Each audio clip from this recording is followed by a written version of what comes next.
Bom dia, pessoal. Hoje nós vamos continuar a aula que nós iniciamos na quarta-feira. Na quarta não, na terça-feira, naquela aula que eu fiz em substituição. E nós vamos continuar então falando da unidade 4, né, que trata sobre os países emergentes, especificamente o México, né, e as Américas Central e do Sul, que a gente chama de América Latina. Na aula anterior, na primeira parte, né, dessa unidade, nós falamos sobre o México e sobre a América Central.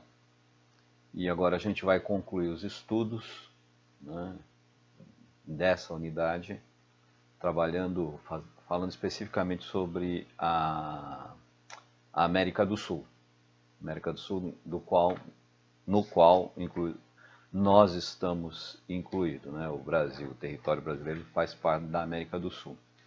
Então nós vamos, né, concluir essa unidade abordando primeiro alguns aspectos com relação à paisagem natural da América do Sul, depois falando da população, da economia, enfim, vamos falar um pouco da América do Sul, uma parte desse nosso mundo, né, que de certa forma é bastante mal visto por alguns, mas eu particularmente tenho o maior apreço, gosto muito, dou o maior valor e quero conhecer muito mais do que eu já conheço. Ok? Então vamos lá, vamos começar a falar sobre a América do Sul, né? Então, pessoal, nós vamos começar essa nossa aula de trás para frente, porque nós vamos começar com uma musiquinha muito legal. Veja se vocês gostam.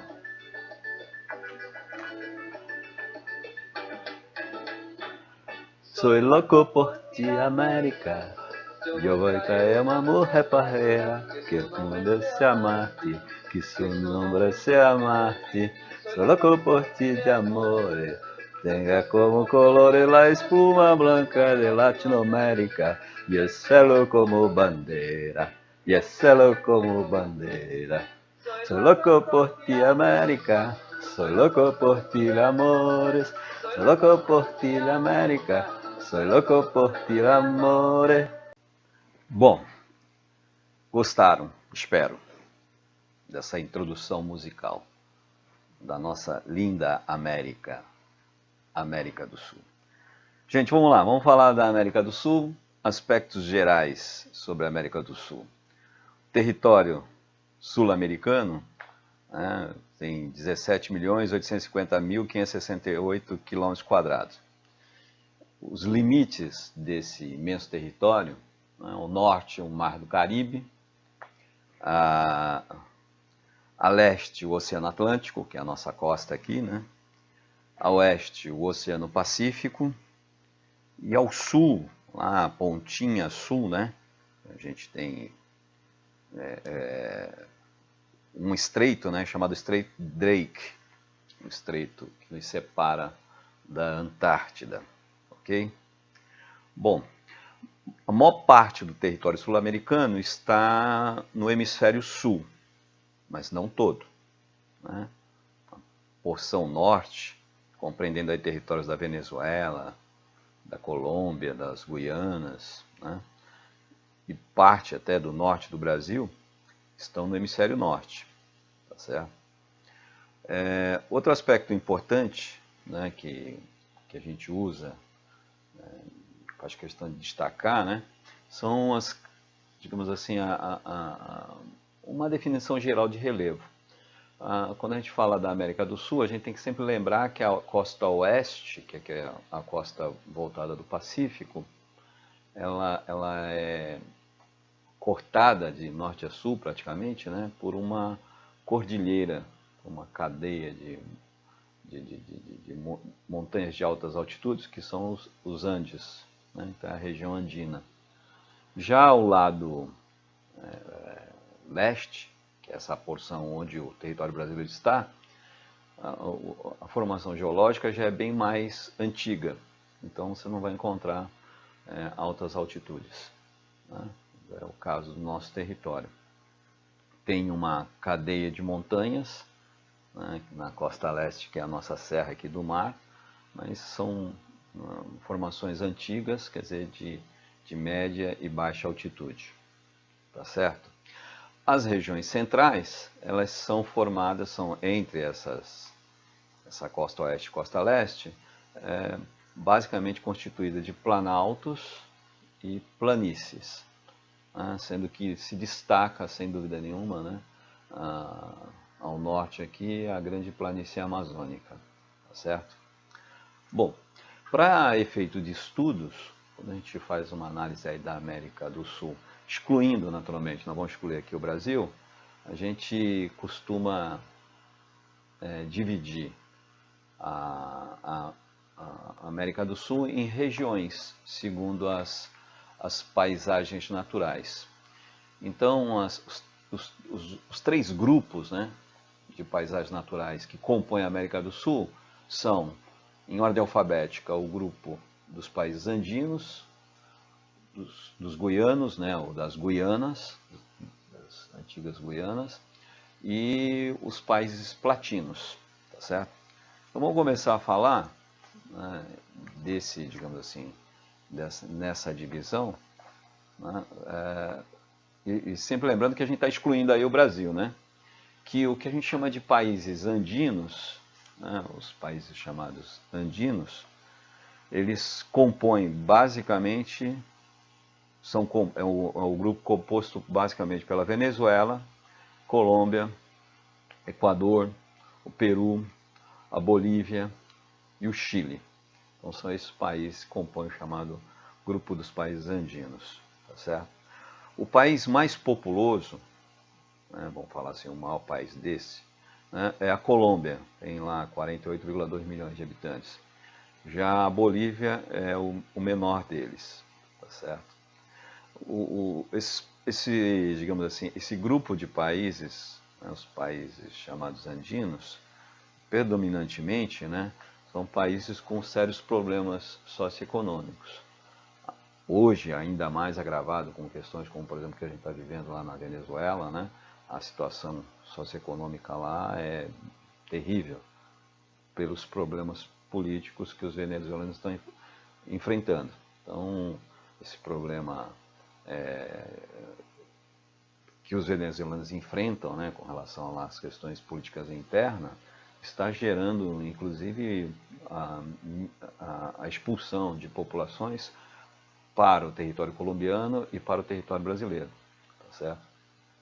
Falando sobre fronteiras, um aspecto interessante que eu gostaria que vocês lembrassem e já pensassem sobre isso: quantos países e quais são países sul-americanos que não fazem fronteira com o território brasileiro? Vamos pensando sobre isso, depois a gente responde.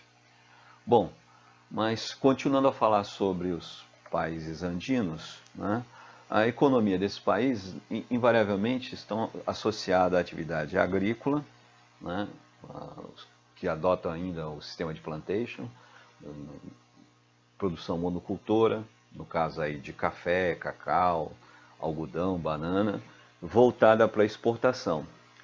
Por outro lado, também domina na atividade agrícola dos países andinos o chamado agricultura ou roça, né? Agricultura de subsistência para a produção de milho e batata. Lembrando que a batata é um produto, né, originário dos Andes, é uma planta andina. Os europeus tomaram contato com a batata quando, né, iniciaram a exploração aqui da América do Sul. Tá? Então já deu para perceber que são países que apresentam dificuldades, né, na área econômica. Outra atividade econômica importante desses países, sem dúvida nenhuma, é a extração mineral. Então, quando a gente fala sobre as atividades de extração mineral desses países andinos, há de se destacar, sem dúvida nenhuma, o petróleo. A Venezuela faz parte da OPEP, é um dos maiores produtores e tem uma das maiores reservas de petróleo do mundo. O Equador também produz petróleo, é exportador de petróleo. E além disso, né, a Bolívia depende muito da exportação de estanho.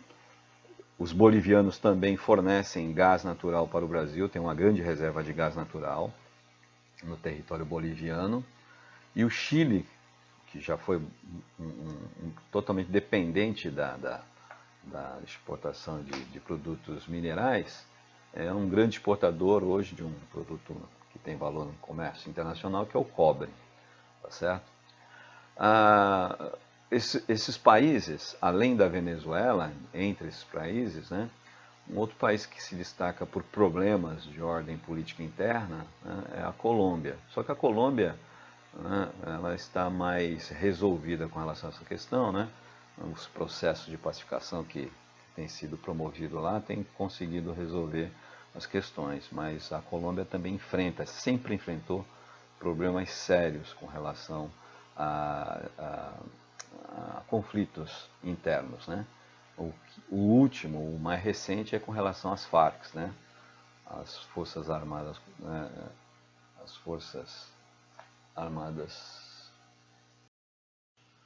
as Forças Armadas Revolucionárias Colombianas, um grupo de extrema direita que acabou se envolvendo com o narcotráfico e promoveu uma série de sequestros. Inclusive, gostaria de destacar aqui, né, falar para vocês, quando a Colômbia tem uma cultura também riquíssima e uma coisa muito importante que é a literatura, destacando-se aí o Gabriel Garcia Marques. Os livros que eu mais gosto, né, é desse sujeito aí, né? Tem dois clássicos, sem dúvida nenhuma, né? 100 Anos de Solidão, espetacular, e o que eu mais gosto particularmente, né, Amor nos Tempos de Cólera, ou do Cólera, melhor dizendo, né? Coisa muito linda ler isso. Então, nós fomos presenteados pelos colombianos, né, com a literatura. Mas voltando a falar de política, um grupo de orientação de esquerda, que também está em fase de negociação, já se constituiu praticamente um partido, é o Exército de Libertação Nacional da Colômbia, o ELN. Enfim, a Colômbia, apesar de enfrentar sérios problemas, historicamente sérios problemas, com relação a esses conflitos internos, recentemente essas questões têm sido bem conduzidas, então é um problema menor. Ok, pessoal? Então tá aí um pouquinho sobre os países chamados andinos, né? Vamos lembrar uma coisa, mostrando, que já foi mostrado aí no quadro, né? A renda per capita. Quando se fala de renda per capita, destaca-se, né, o Chile com a maior das rendas per capita, que é em torno de 24 mil dólares. Então vocês podem perceber que é uma renda per capita que chega a ser superior à renda per capita da população brasileira. Legal. Agora vamos começar a falar das Guianas. Esse é o grupo menor, né? As Guianas, lembrando, Guianas originalmente Guiana inglesa, Guiana francesa e Guiana holandesa. O que era a Guiana inglesa, né? Hoje é chamado de República Cooperativa da Guiana, tá certo? O que era a Guiana holandesa, hoje é conhecido como Suriname, e a Guiana Francesa continua sendo um departamento ultramarino de França, ou seja, ainda pertence a um território, né, de administração direta da França, ok? Apesar da autonomia, né, é um território francês aqui na América. É um grupo de país que ocupa uma área bem pequena, né, toda hora de 464 mil quilômetros quadrados, a população praticamente igual à população aqui da nossa região, da Baixada Santista, em torno de 1,5 milhão de habitantes, tá certo? E com uma economia muito, digamos assim, dependente da exportação de recursos minerais, né? Então, o que a gente pode falar sobre eles é sobre a exploração da mineração, que o principal produto é a exportação de bauxita, né? Além do petróleo e do ouro, tá certo? Com relação à Guiana, né, a gente deve destacar, no caso da Guiana Francesa, ser ainda um departamento ultramarino francês, um território da França aqui na América. Ok? Bom, agora nós vamos começar a falar dos países platinos, né? O grupo dos países platinos. O território platino, né, é ocupado pelos seguintes países: Argentina, Paraguai e Uruguai. Né? Uma coisa que a gente deve ficar atento, né, é que, por exemplo, quando a gente fala dos países andinos e dos países das Guianas, as cidades dessas regiões são voltadas, no caso das Guianas, para o Mar do Caribe e dos países andinos para o Oceano Pacífico, as mais populosas. No caso dos países platinos, né, as cidades mais importantes são voltadas aqui para a costa leste, são ligadas, né, ao Oceano Atlântico. Então tem um vínculo histórico e de proximidade maior com o nosso, né, com o nosso território e com a nossa história, ok? Entre esses países destaca-se sem dúvida nenhuma a Argentina, porque vocês vejam bem, olha, dos 3 milhões e 360 mil quilômetros quadrados da região platina, né, 2,7 milhões de quilômetros quadrados corresponde ao território da Argentina. Dos 54 milhões de habitantes, né, da população da região platina, 44 milhões a população corresponde à população da Argentina, né, um pouco mais de 44 milhões.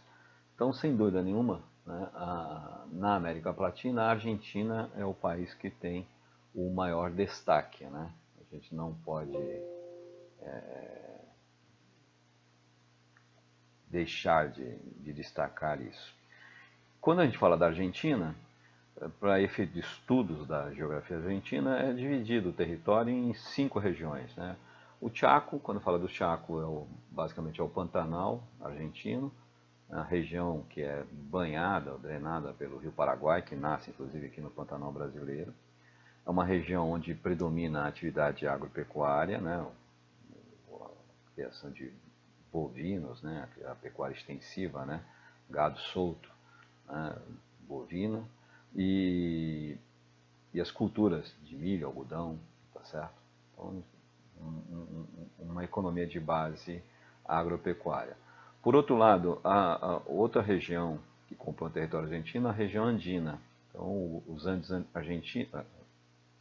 argentinos, né, eles têm como característica uma região de relevo complicado, porque afinal de contas são montanhas de altas altitudes, com vales profundos, né? Então uma região complicada, um clima seco e frio, então ele é adequado, por exemplo, para vinha, né? Para a produção de vinhos, e se destaca a extração mineral, notadamente o petróleo.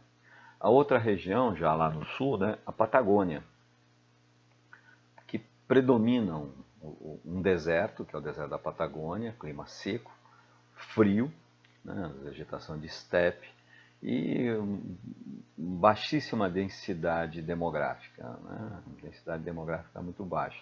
Destaca-se lá na região da Patagônia, sem dúvida, né, um lugar muito conhecido dos brasileiros, que é para onde provavelmente muitos Bariloche, né, uma estação de esqui muito frequentada pelos brasileiros, tá certo? Também na região da Patagônia, né, temos lá o extremo sul, né, onde fica o lugar que eu já falei para vocês, né, que eu pretendo ir no final desse ano, que é Ushuaia, né, que é a cidade mais ao sul do planeta, né, o ponto o centro urbano mais ao sul do planeta, conhecido como a cidade do fim do mundo. Agora, a região que, na verdade, concentra a maior parte da população argentina e, consequentemente, as atividades econômicas, né, desse país, é a região do Pampa. Então, o Pampa argentino se destaca, né, por ter em seu território cidades como Buenos Aires, Rosário, Córdoba, que compreende 70% da população da Argentina. Destaca-se nessa região também a atividade agrícola, com, digamos, alto desempenho, a produção de trigo, nosso grande fornecedor de trigo, né, é a Argentina, um grande produtor de trigo, e de soja também, tá certo? Nessa região também se encontra o centro industrial, a região mais industrializada do país, né? O que acontece? Mais ao norte, mais colado aqui com o Brasil, na fronteira aqui uruguaiana, São Borja, com o Rio Grande do Sul, né? Fica uma região também de baixa densidade demográfica, que é a região de Entre Rios, a Mesopotâmia argentina, né? Então você vai ter lá a cidade de Corrientes, né, que faz fronteira com o Brasil, Santo Tomé. Então é uma região relativamente pobre. Ok? Então, os países platinos, Uruguai, Paraguai e Argentina, falamos da Argentina. Do Uruguai e do Paraguai, destaca-se como atividade econômica predominante o setor terciário, né? O comércio e o setor bancário, no caso do Uruguai. As leis uruguaias são mais maleáveis para recepção de capitais, de tal maneira que lá se instalam escritórios de entidades financeiras, né? Uma das coisas que também a gente pode destacar, no caso do Paraguai, é o comércio, né, que é realizado na fronteira com o Brasil, né, no caso da cidade del Leste, controlado por uma comunidade de origem árabe, né, que divide com o Brasil, no Foz do Iguaçu, né, a ocupação. Mas basicamente é isso daí. Ok, pessoal? Então vamos lá, vamos voltar um pouco ao começo dessa história. Estou aqui de passagem, sei que adiante um dia vou morrer. De susto de bala ou vício, de susto de bala ou vício, num precipício de luzes, entre saudade e soluços eu vou morrer de bruços, nos braços, nos olhos, nos braços de uma mulher, nos braços de uma mulher. Mais apaixonado ainda, dentro dos braços da camponesa guerrilheira manequim, ai de mim, nos braços de quem me queira, nos braços de quem me queira. Soy loco por ti, América, soy loco por ti, amore, soy loco por ti, América, soy loco por ti, amore.